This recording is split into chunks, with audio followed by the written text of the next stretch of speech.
Hello everyone and welcome to zegamingclub. In today's video I will do an overview of patch 109. It's coming to Warpath soon and let's have a look what kind of changes developers have prepared for us this time.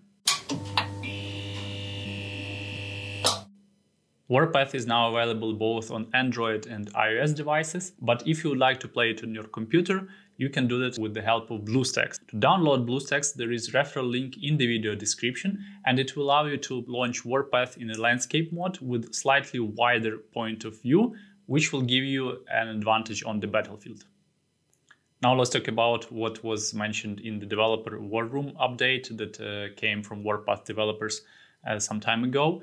First of all, they mentioned about Warpath roadmap that was published with the upcoming content for the next 6 months. And you can see it on the screen now. Between spring and May this year, we will have 3 following updates. Some of them already implemented, some are coming soon. So there is stores rework, which gives us the new Alliance store, including Randall Miller status, and new campaign store, including more parts and blueprints. That's already in game. It's working quite fine, and I'm super excited about this update. Finally, I can get more blueprints and more important officer status from different sources. And this change is pretty cool for all players because previously there was not so many ways how to get blueprints, and if you accidentally destroyed a gold or gold plus item, you will be probably missing it forever. But now with more sources of blueprints, of course, it's not so scary. So that's a cool change, and let's give some credits to developers for that. The next thing that is upcoming are the workshop manuals, and that's part of patch 109, and that's what I'm going to talk about in this video.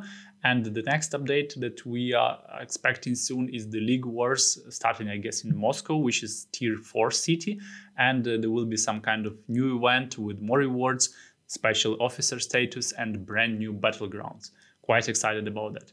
Then between summer to August this year, we will have an Air Force update. So there is an entire new class of units. So new bombers, fighter planes, and of course Air Force officers.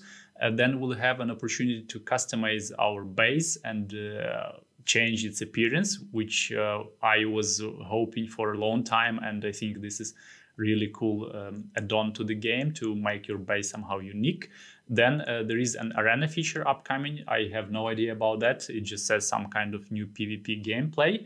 So pretty excited about that because right now on my server 7, we don't do much PvP. We just farm, but with all these PvP add-ons and opening of the city level 4, I hope that situation changes. And the last thing that developers have outlined in the roadmap is the possibility to play the game both in horizontal and vertical modes. That's also a nice addition, especially for those who are using tablets or playing Warpath on PC. Of course, there is a small note at the bottom of the image that this developer roadmap is an indication and may change in the future. Now let's talk about what's upcoming right now with patch 109, and the first change is the camp system. I'll quickly read about it. Our commanders have often pointed out that they love to see manuals in the game, providing a reference guide for units. This feedback was given to us since early in the beta testing phase. We are pleased to announce that our assembly manuals have been rolled out in this update and can be found in the camp system. Let's delve further into these manuals now. Added assembly manual guidebook. The assembly manual showcases all of the 4-star and above units in the current version of the game, allowing commanders to conveniently view their max stats and see how to acquire each unit. Okay, so I'm using my account on the test server where this change is coming first, and then it's rolled out to the public servers. This is where it's going to be located. So when you go to the camp menu and you tap on manuals, this is how it looks like now. And for each of the camps, Vanguard, Liberty, and Martyr's Watch, there is a list of existing units. And when you go to one unit, I'll go to Super Heavy Tank Mouse because I know that's your favorite, guys. Here you can see the unit on the very first level, so Lion, which is level 5, and its stats on level 200. And then when I tap every next unit, it shows me what the stats are changing and how the grade is changing here. So there are 5.1 stars, and it's called Heavy Lion. Then it goes to E50 tank, and once again the stats are changing. E75, mouse prototype, mouse V1, and finally mouse V2, which is 7.2 unit with all stats. And then when I go to the details tab of this manual, I can see what kind of units are required to assembly the particular one. So to get mouse V2, which is the top tier 7.2 super heavy tank, I need to have mouse V1, and then I need any 7.1 star units. So I need 2 pieces of that to assemble it.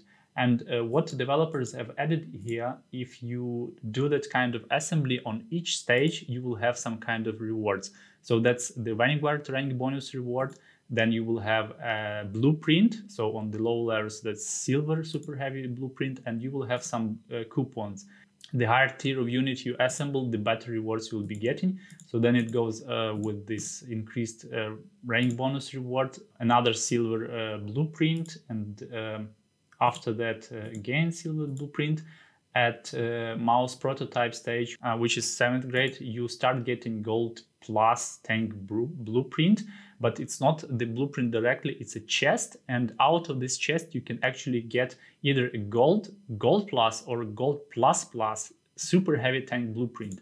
And then it works all the way up to the end. So on the last 3 stages you get this chest with the blueprint, and you can have an opportunity to get 1 of 3. And of course, an increased number of camp coupons.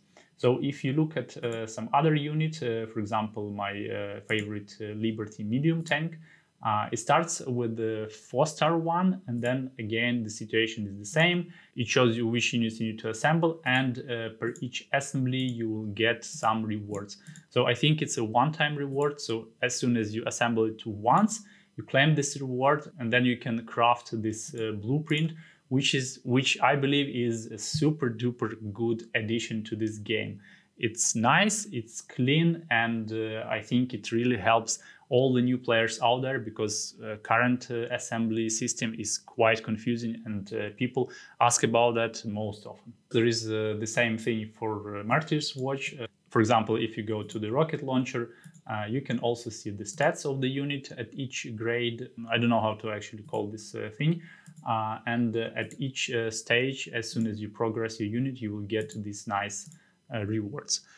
What else? Camp rank optimizations. Introduce a camp rank bonus and rewards which can be attained in the assembly manuals by viewing the details for your newly assembled units. So that's the details tab that is mentioned in the developer war room feedback. Repackaged camp rank rewards without changing their overall value. We'll be dispatching 1000 gold to our commanders as compensation for the changes made in this update. Sweet. Overall, with this new camp system rework, with adding assembly manuals and camp rank optimization, I think developers have done pretty amazing job, and I would like to give them credit for that. That's what players asked about, and they delivered. So I'm just looking forward when they implement this on the public server. Next change I'm going to talk about is the teleport functionality. So I'll read about it from the developers. Since the conception of the game, we've always held the teleport feature close to our hearts. However, the current city teleport rules aren't quite in line with our expectations. We were concerned to hear that many of our commanders got stuck in low-level cities with little means of making passage through to higher-level cities.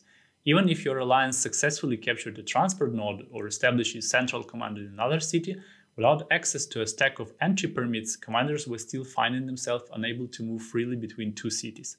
Thus, commanders might feel their transport node has offered little value as a strategic place, and have been resorting to changing alliances as means of getting through to the city they wish to relocate to. Bearing all of this in mind, we've decided to go ahead with the following changes. First one. Commanders teleport into another city no longer need their alliance to capture a transport node or territory within that city. So long as the city gates are open to you, you can enter. When commanders wish to enter multiple cities, the shortest route to the city will be provided, and the number of entry permits required based on the sum of entry permits needed for each city through to your destination. The more cities en route to your destination, the more entry permits required.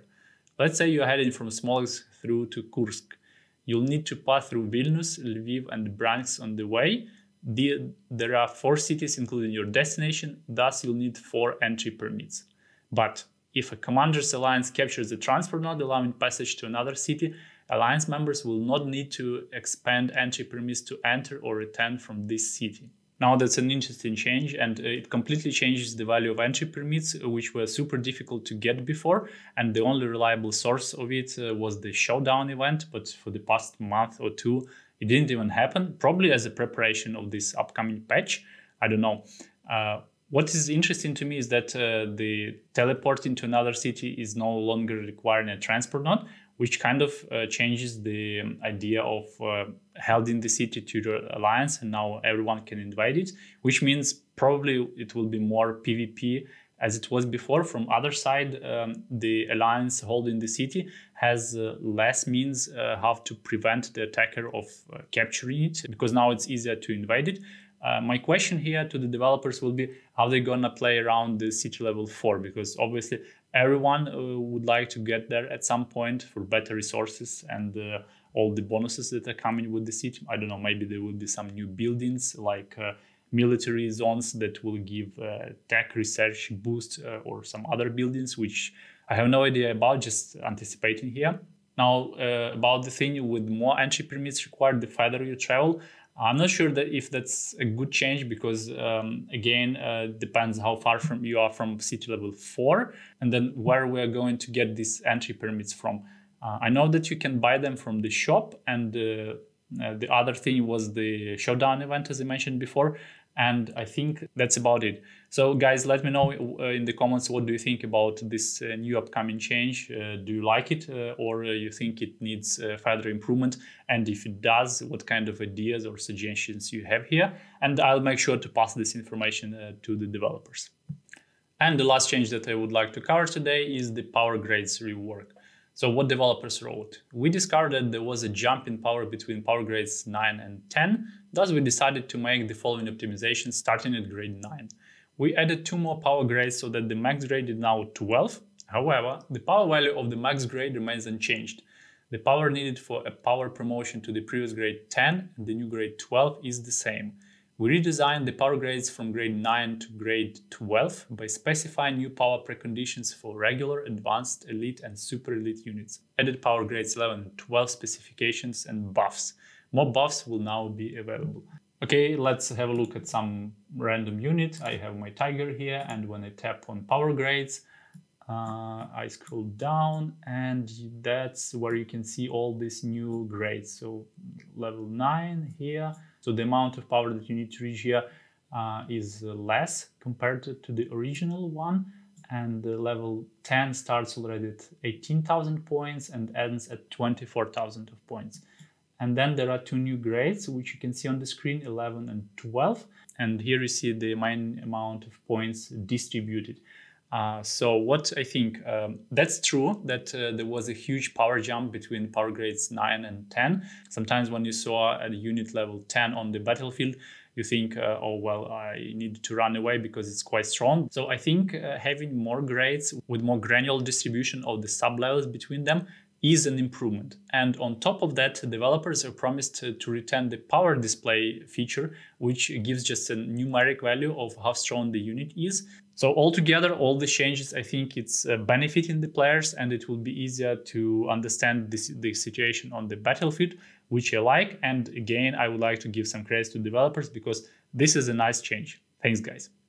And that's pretty much all that I wanted to cover in today's video. Thanks for watching. Please don't forget to like and subscribe. I'll be doing more Warpath videos soon. If you'd like to find a lot of guides, information, different technology research data, and how to best build your units and other guides, all this information is available on my website. The link is in description. Thanks for watching again, and I wish you a nice day.